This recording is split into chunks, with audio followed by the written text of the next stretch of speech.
Bismillahirrahmanirrahim. Assalamualaikum warahmatullahi wabarakatuh. Alhamdulillah. Alhamdulillahilladzi bini'matihi tatimmu salihat. Ashhadu an la ilaha illallah wahdahu la syarika lah. وأشهد أن محمدا عبده ورسوله الذي لا نبي بعده يا أيها الذين آمنوا اتقوا الله حق تقاته ولا تموتن إلا وأنتم مسلمون يا أيها الذين آمنوا اتقوا الله وقولوا قولا سديدا يصلح لكم أعمالكم ويغفر لكم ذنوبكم ومن يطع الله ورسوله فقد فاز فوزا عظيما سبحانك لا علم لنا إلا ما علمتنا إنك أنت العليم الحكيم اللهم علمنا ما ينفعنا وانفعنا بما علمتنا وزدنا العلم يا عليم أما بعد hadirin hadirat mukminin mukminat hafizakumullah wa ra'akum. Alhamdulillah, bersyukur kita kepada Allah Subhanahu wa taala yang telah memberikan kepada kita keimanan dan menjadikannya indah dalam hati kita. Bersyukur kita kepada Allah Subhanahu wa taala yang telah menjadikan kita benci kepada kekufuran, kepada kefasikan dan kemaksiatan. Dan mudah-mudahan Allah Azza wa Jalla memberikan perlindungan kepada kita dan menjauhkan kita dari segala keburukan. Salat dan salam untuk Nabi Muhammad sallallahu alaihi wasallam, dengan harapan pula salat dan salam tersambung kepada keluarganya dan anak keturunannya yang mulia, serta para sahabat-sahabat yang telah berjuang bersamanya di jalan Allah Subhanahu wa taala, dan kepada seluruh kaum muslimin dan kaum muslimat yang senantiasa berada di atas sunnahnya sampai hari kiamat kelak. Tak lupa kita berdoa kepada Allah Tabaraka wa taala agar Allah berikan ampunan dan ridhanya kepada kedua orang tua kita dan mengangkat derajat mereka di sisinya, serta jika yang sudah meninggal di antara mereka Allah lapangkan kuburannya, dan yang masih hidup Allah berikan kepadanya istiqamah di atas jalannya. Kembali kita melanjutkan pembahasan tentang 200 tanya jawab seputar keimanan dan keyakinan. Pagi ini kita lanjutkan pertanyaan yang ke-150, yaitu tentang dalilul martabatir rabi'ah minal imani bil qadr wa hiya martabatul khalq, yaitu dalil tentang tingkatan yang keempat dari iman terhadap qadar adalah iman terhadap penciptaan Allah Subhanahu wa taala. Kalau boleh kita urut kembali, iman kepada qadar terdiri dari 4 rukun atau 4 tingkatan. Yang pertama, iman terhadap ilmunya Allah Subhanahu wa taala yang maha luas, yang tidak terbatas oleh masa dan oleh tempat. Sesungguhnya ilmu Allah meliputi segala sesuatu. Yang kedua, ya iman terhadap Al-Kitabah, yaitu tulisan, di mana Allah Subhanahu wa taala telah menulis segala sesuatu ya sebelum diciptakan langit dan bumi, lebih kurang 50.000 tahun lamanya. Allah telah menulisnya lebih awal dan telah tercatat segala sesuatu di sisinya. Dan ini kita yakini. Dan ini merupakan tingkatan yang kedua pada iman terhadap al-qadar. Yang ketiga adalah al-iman bil masyiah. Kita meyakini atas kehendak Allah Subhanahu wa taala. Jika Allah berkeinginan, ia berkehendak, maka pasti terjadi. Jika Allah belum berkehendak terhadap sesuatu, maka tidak akan terjadi. Bukan karena Allah tidak mampu, bukan karena Allah lemah, bukan. Tapi semua itu atas kehendaknya yang maha mulia, Allah Subhanahu wa ta'ala. Ini juga sudah kita bahas tentang dalil-dalil baik itu dari Al-Quran maupun ya dari as-sunnah an-nabawiyah. Nah, pagi ini tingkatan yang keempat dari tingkatan iman terhadap al-qadar. Muallif kitab menjawab pertanyaan ini dengan menukilkan ayat-ayat Allah tabaraka wa taala, di antaranya firman Allah di dalam surat Az-Zumar ayat 62, Allahu khaliqu kulli syai'. Allah lah yang menciptakan segala sesuatu. Allah yang menciptakan segala sesuatu. Wa huwa ala kulli syai'in wakil. Dan dialah Allah yang menjaganya. Dialah Allah sebagai wakil. Allah yang mencipta dan dialah pula yang menjadi wakilnya. Kemudian ayat lain Allah Subhanahu wa taala menyebutkan dalam surat Fatir, hal min khaliqin ghairullah, adakah khalik pencipta selain Allah, yarzuqukum minas sama'i wal ard, yang memberikan rezeki kepada kalian dari langit dan bumi. Allah menceritakan tentang dirinya, adakah khalik selain dia yang bisa dan mampu memberikan rezeki kepada kalian? Tentu jawabannya tidak ada. Dalam ayat ini menunjukkan Allah Maha Khalik.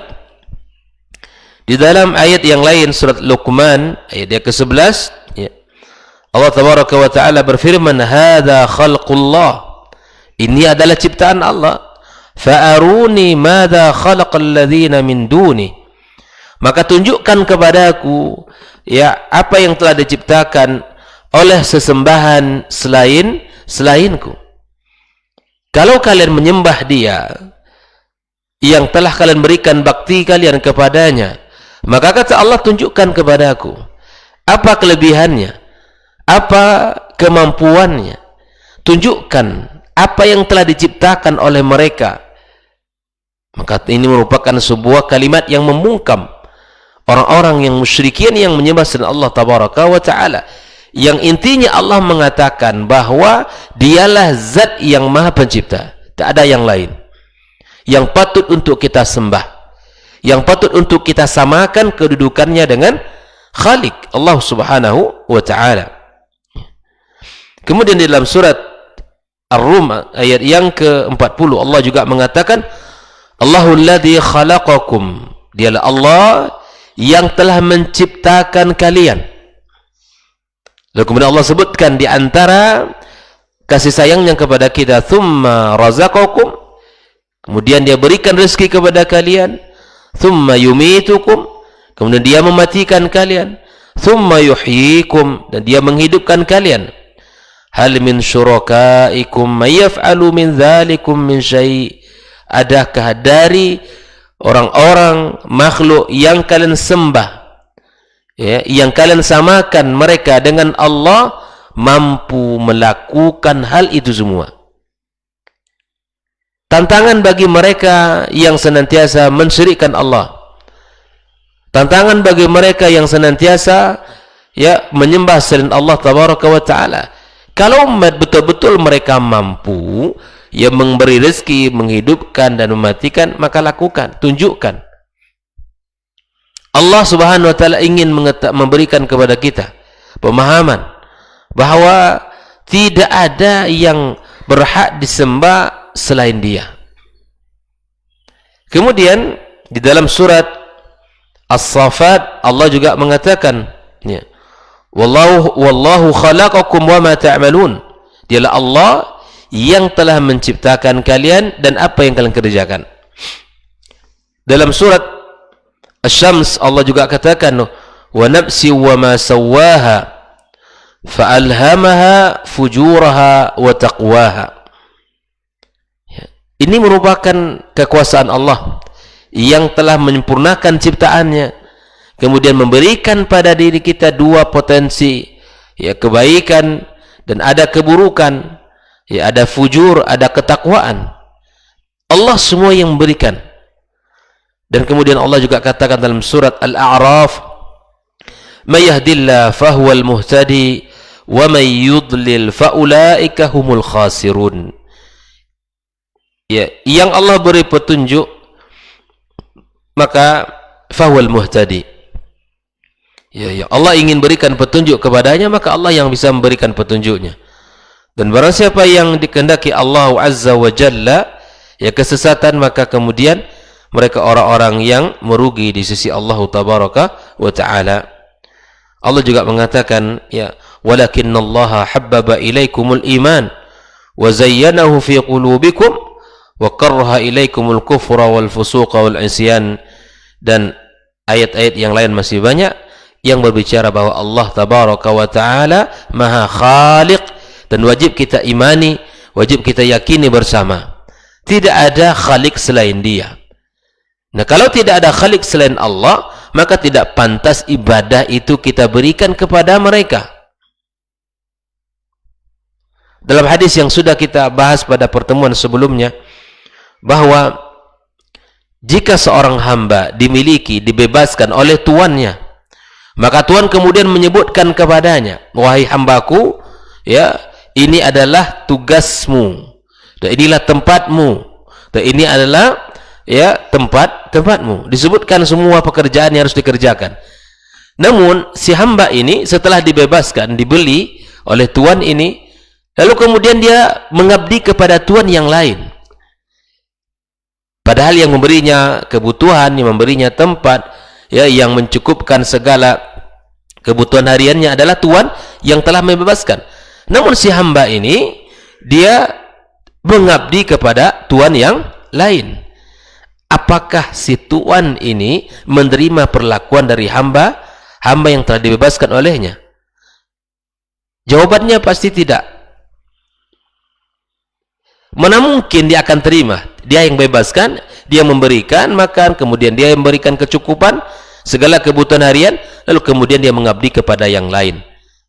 Subhanallah. Tentu ini sebuah pengkhianatan. Begitupun seorang mukmin ketika dia adalah hambanya Allah, dia yang menghidupkan, dia yang mencukupkan, dia yang memberi rezeki, maka kemudian dia berikan sembahannya selain kepada Allah. Ini adalah pengkhianatan terbesar bagi seorang mukmin, bagi seorang hamba kepada Khaliknya. Bukankah Allah Tabaraka wa Ta'ala mengatakan, inna syirka la zulmun azim. Kesyirikan itu adalah kezaliman yang besar, ya, dan dia merupakan pengkhianatan yang besar. Oleh itu kaum muslimin rahimakumullah, kita yakini bahwa di antara rukun daripada iman terhadap qadar adalah beriman bahwa Allah sang Khaliq. Di dalam hadis riwayat Imam Al-Bukhari, di dalam pembahasan af'alul ibad, hadis diriwayatkan oleh Hudzaifah, ya, marfu'an ila Nabi sallallahu alaihi wasallam, innallaha yasna'u kulla sani'in wa sana'atuhu. Bahwa sesungguhnya Allah Subhanahu wa Ta'ala ya mencipta segala sesuatu dan apa yang diciptakan oleh orang tersebut. Oleh itu muslimin rahimakumullah, ini adalah pembahasan yang patut untuk kita pahami bersama, bahwa Allah yang maha pencipta, Allah yang maha segala-galanya. Di dalam hadis yang lain Nabi kita alaihi salatu wassalam mengatakan, Allahumma ati nafsi taqwaha wa zakkiha anta khairu man zakkaha anta waliyuha wa maulaha. Ya, bahwa ya Allah, berikanlah kepada jiwaku ketakwaannya dan bersihkanlah dia, dan sesungguhnya engkau adalah sebaik-baik yang mensucikannya. Innaka anta waliyuha wa maulaha. Kita yakini Allah yang maha penjaganya, ya, Allah yang maha, ya, yang maha melindunginya. Itulah doa yang diajarkan Rasulullah SAW, dan ini menunjukkan keimanan kepada Allah yang maha menjaga, yang maha mencipta. Tidak ada yang bisa mensucikannya kecuali Allah, dan tidak ada yang bisa menjaganya kecuali Allah Subhanahu wa Ta'ala. Ikhwani kaum muslimin rahimakumullah, ini adalah pertanyaan yang ke-150 tentang tingkatan dalil, tentang tingkatan yang keempat dari iman terhadap Al-Qadar. Adapun pertanyaan yang ke-151 adalah tentang makna hadis Nabi sallallahu alaihi wasallam, wal khairu kullu fi yadaik.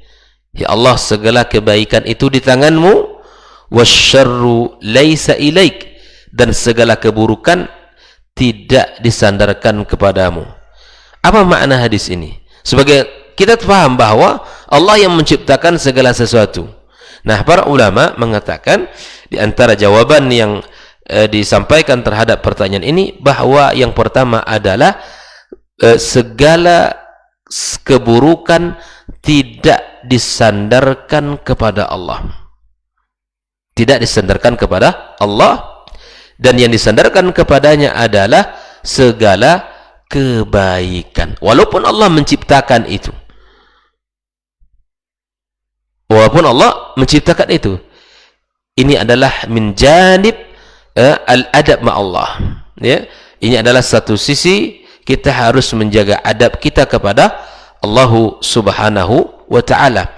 Jadi keburukan tidak kita sandarkan kepada Allah, dan adapun ya kebaikan kita sandarkan kepadanya. Ada makna yang kedua, bahwa keburukan tidak bisa mendekatkan diri kepada Allah. Arti dengan keburukan kita tidak bisa mendekatkan diri kita kepada Allah, namun kita bisa mendekatkan diri kepada Allah dengan ketaatan, dengan ihsan, dengan amal saleh, dan segala apa yang dicintai Allah Subhanahu wa ta'ala. Adapun keburukan tidak bisa kita sandarkan kepadanya dengan untuk ya mendekatkan diri kita kepadanya. Seperti beberapa ayat yang disebutkan oleh muallif kitab dalam jawaban ini, seperti ayat yang mengatakan, wa ma asabakum min musibatin fabima kasabat aydikum wa ya'fu an katsir. Jadi musibah yang menimpa sebagian orang itu ya disebabkan oleh tangan manusia itu sendiri dan oleh kelalaian dia sendiri. Wa ma zalamnahum, kata Allah, kami tidak menzalimi mereka, walakin kanu humudz zalimin, namun mereka lah yang zalim terhadap diri mereka. Jadi keburukan tidak kita sandarkan kepada Allah, yang kita sandarkan hanya kebaikan, walaupun Allah menciptakan keburukan itu. Dan ini adalah bagian daripada adab kita kepada Allah Subhanahu wa ta'ala. Dan kita tidak bisa mendekatkan diri kita kepada Allah dengan keburukan itu, namun kita bisa mendekatkan diri kita kepadanya dengan segala ketaatan dan kebaikan ya yang dicintai Allah Subhanahu wa ta'ala. Allah juga katakan, innallaha la yadhlimun nasa syai'a, sesungguhnya Allah tidak menzalimi manusia ya satu apapun. Allah tak akan pernah zalim kepada kita. Walakinan nasa anfusahum yadhlimun, ya manusia itu sendirilah yang zalim terhadap diri mereka. Nabi Ibrahim alaihissalam ketika dia berdoa kepada Allah yang mengatakan, alladzi khalaqani fa huwa yahdin, dialah Allah yang menciptakan aku dan beri aku petunjuk, ya, walladzi huwa yut'imuni wa yasqin, yang telah memberikan makan dan minum.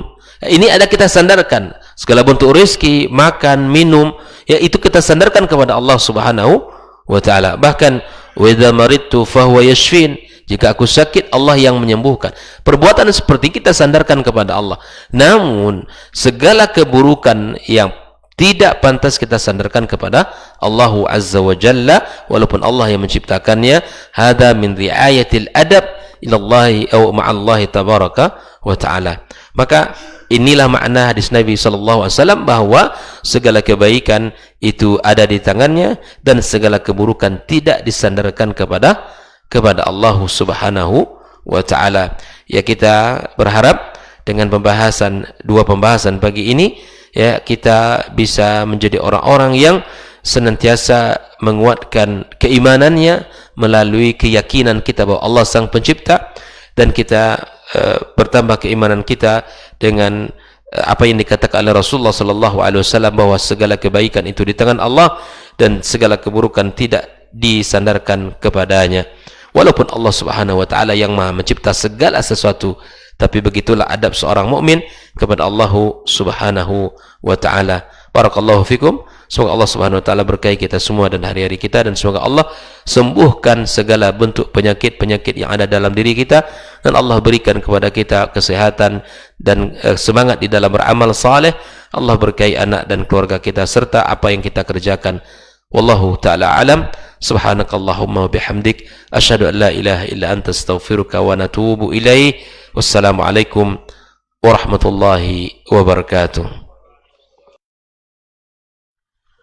Orang yang keluar dari rumahnya menuju rumah Allah untuk menuntut ilmu syar'i, maka sungguh dia sedang berjalan di jalan ilmu, dan itu akan memudahkannya untuk menuju surga Allah Subhanahu wa taala. Man salaka tariqan yatlubu fihi ilman salaqallahu bihi tariqan min turuqil jannah. Barang siapa yang menempuh sebuah jalan, jalan yang ditempuhnya adalah jalan menuntut ilmu, maka Allah akan mudahkan jalannya untuk menuju surga Allah Subhanahu wa taala. Orang yang berangkat ke masjid untuk menuntut ilmu syar'i dianggap sebagai jihad fi sabilillah. Nabi alaihi salatu wassalam bersabda, "Man dakhala masjidana hadza," barang siapa yang memasuki masjid kami ini, yakni Masjid Nabawi, liyata'allama khairan, untuk belajar atau mempelajari kebaikan, au yu'allimuhu, atau dia mengajarkan kebaikan, kal mujahidi fi sabilillah, adalah seperti orang yang berjihad di jalan Allah. Mudah-mudahan kehadiran kita di rumah Allah yang mulia ini, tujuan kita hanya satu, untuk mencari ridha Allah tabaraka wa taala. Mudah-mudahan ilmu yang kita pelajari, ilmu yang memberikan keberkahan, yang menerangkan jalan kita dan senantiasa menjaga kita di jalan Allah Subhanahu wa taala.